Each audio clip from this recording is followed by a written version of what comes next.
Hotel आणि रेस्टॉरंटवर कारवाईचा बडगा एकीकडे सुरू असतानाच आता दूध विक्रेते आणि उत्पादक तुकाराम मुंढेंच्या रडारवर आले। अन्न आणि औषध प्रशासनाचे आयुक्त म्हणून पदभार स्वीकारल्यापासून तुकाराम मुंढे यांनी राज्यातील भेसळखोरांचे धाबे दणाणून सोडलेत।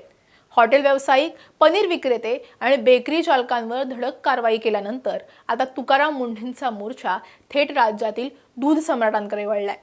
राज्यात दुधातील वाढती भेसळ आणि नागरिकांच्या आरोग्याशी होणारा खेळ थांबवण्यासाठी अन्न आणि औषध प्रशासनाने अत्यंत महत्त्वाची आणि व्यापक अशी सेव्ह फूड सेव्ह ड्रग मोहीम हाती घेतली आहे।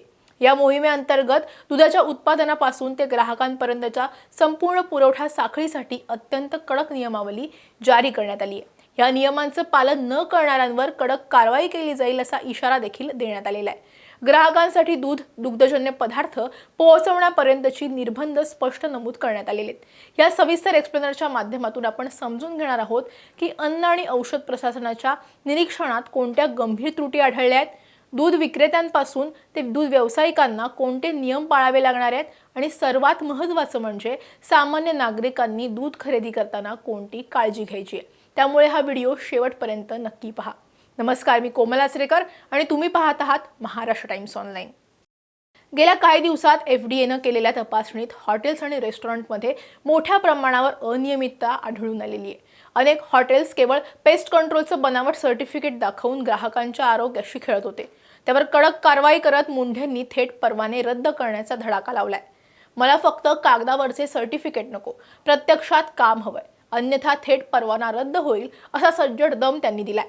हॉटेल व्यवसायानंतर तुकाराम मुंढेंनी आपला मोर्चा वळवलाय दुधाकडे। दूध हा आपल्या आहारातील, विशेषतः लहान मुलं, गर्भवती महिला आणि वृद्धांच्या रोजच्या जेवणातील सगळ्यात महत्त्वाचा घटक आहे। जर दुधातच विष कालवलं जात असेल तर हे थांबवणं हे प्रशासनाचं सर्वोच्च कर्तव्य आहे। याच उद्देशानं दूध उत्पादक आणि विक्रेत्यांची तातडीची बैठक घेऊन तुकाराम मुंढेंनी एक सविस्तर प्रेझेंटेशन सादर केलं आणि नवीन मार्गदर्शक तत्त्व लागू केली आहेत। राज्यभरात एफडीएनं केलेल्या प्राथमिक तपासणीत नमुन्यांचं विश्लेषण आणि निरीक्षणादरम्यान दुधाचा पुरवठा साखळी जी असते त्याच्यात अत्यंत गंभीर आणि जीवघेण्या त्रुटी आढळून आल्या। प्रशासनानं प्रामुख्यानं काही अनियमितता हायलाइट्स केल्या। यामध्ये दुधाचं प्रमाण वाढवण्यासाठी मोठ्या प्रमाणावर अस्वच्छ पाण्याचा वापर केला जात होता। रासायनिक घटकांचा वापर करून हुबेहूब दुधासारखं दिसणारं पांढरं रसायन म्हणजेच कृत्रिम दूध बाजारात विकलं जात आहे।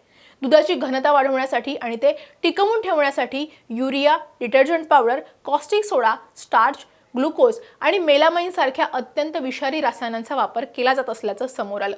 दुधातील फॅट आणि एसएनएफच्या कायदेशीर मानकांचं राजरोसपणे उल्लंघन केलं जात आहे।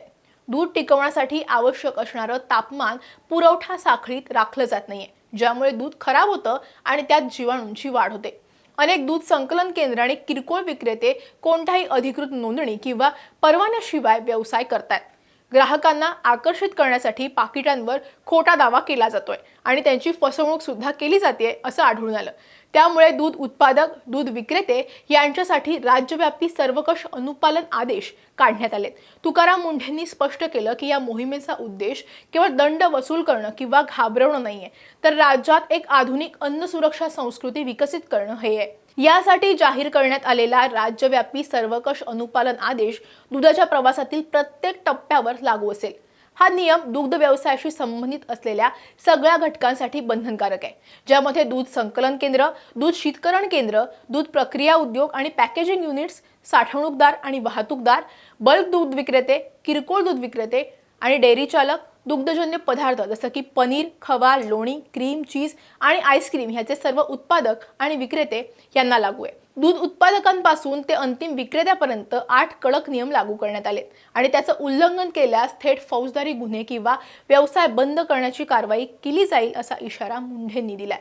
कृत्रिम दुधाच्या बाबतीत जे आहे, ज्याला सिंथेटिक मिल्क म्हणतो आपण, जे केमिकल पासून बनवलेलं असतं, त्याच्या बाबतीत आणि अशा केसमध्ये डेथ झाला तर कमीत कमी 7 वर्ष, जास्तीत जास्त आजन्म कारावास इतका आहे, 10 लाख रुपये दंड आहे। या अशा अवनदामुळे जर गंभीर दुखापत झाली, जर ग्रीव्हस इंजरी म्हणून 6 वर्षापर्यंत कारावास आणि 5 लाख रुपये दंड आहे। गंभीर स्वरूपाची नसलेली दुखापत झाली तर 3 लाखापर्यंत दंड आहे, 1 वर्षाचा कारावास आहे। कोणतीही दुखापत झाली नसल्यास 3 महिन्यापर्यंत कारावास आणि 3 लाखापर्यंत दंड आहे। आणि सबसिक्वेंटचा जर असेल तर ऑफकोर्स फर्स्ट कन्सेशन 1 लाख रुपये दंड अतिरिक्त वापर लावला जाऊ शकतो. दूध शीतकरण केंद्रासंदर्भात देखील नियमावली जारी करण्यात आली आहे. खोटी जाहिरात केली तर 10 लाख दंडही लावण्यात येईल असं त्यांनी सांगितलंय. आतापर्यंत आम्ही कमी दंड लावत होतो, आता मात्र 10 लाख पर्यंत दंड लावू असं मुंढे म्हणाले. तसंच दिवाळी, होळी, गणेशोत्सव, नवरात्र, रक्षाबंधन तसंच इतर सण उत्सवांच्या कालावधीत खवा, पनीर, तूप, मिठाई आणि इतर दुग्धजन्य पदार्थांच्या उत्पादन, साठवणूक, वाहतूक आणि विक्रीवर राज्यभर विशेष तपासणी मोहिमा राबवण्यात येणार आहेत. या संपूर्ण मोहिमेत आता ग्राहकांचा सहभाग अत्यंत महत्त्वाचा आहे. जागरूक ग्राहकच भेसळखोरांना चाप लावू शकतात. तुकाराम मुंढेंनी नागरिकांना दूध आणि दुग्धजन्य पदार्थ खरेदी करताना काही गोष्टींची काटेकोरपणे अंमलबजावणी करण्याचं आवाहन सुद्धा केलंय.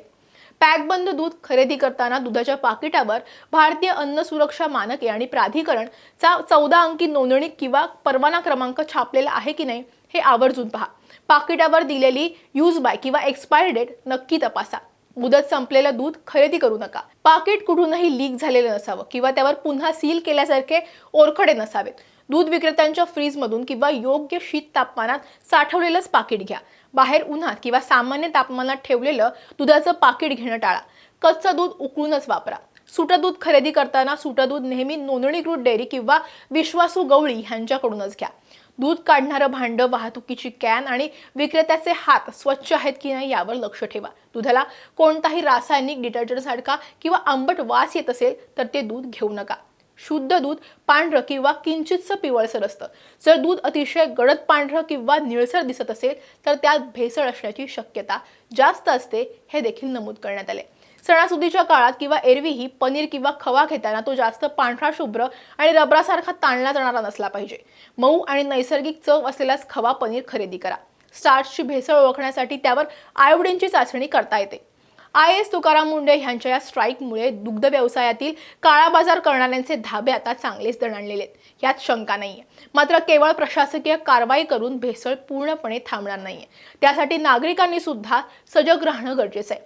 ग्राहकांच्या ताटात शुद्ध अन्न आणि दूध पोहोचवणं हा आमचा अधिकार आणि कर्तव्य आहे. या मुंढेंच्या भूमिकेला पाठबळ देण्यासाठी नागरिकांनी कोणत्याही प्रकारची भेसळ आढळल्यास तात्काळ अन्न आणि औषध प्रशासनाकडे तक्रार ही नोंदवली पाहिजे. त्यामुळे शक्यतो सीलबंद आणि लेबलयुक्त दूध आणि दुग्धजन्य पदार्थाचीच खरेदी करा. कच्चं दूध वापरत असाल तर ते सेवनापूर्वी व्यवस्थित उकळा. संशयास्पद गुणवत्ता, भेसळ, चुकीचं लेबलिंग, विनापरवाना विक्री किंवा याशिवाय कोणतीही अनियमितता जर तुम्हाला आढळली तर तात्काळ अन्न आणि औषध प्रशासनाकडे तक्रार नोंदवा. तक्रारीसाठी अन्न आणि औषध प्रशासनाचा टोल फ्री हेल्पलाईन क्रमांक देण्यात आलेला आहे. हा नंबर असा आहे 1800222365. या क्रमांकावर तुम्ही तक्रार दाखल करू शकता. सेव्ह फूड सेव्ह ड्रग ही केवळ एक मोहीम नाही, तर महाराष्ट्रातील 12.5 कोटी जनतेच्या आरोग्याचं सुरक्षा कवच आहे. त्यामुळे खरेदी करताना जागरूक राहा, नियमांचं पालन करा आणि निरोगी महाराष्ट्र घडवण्यासाठी मदत करा.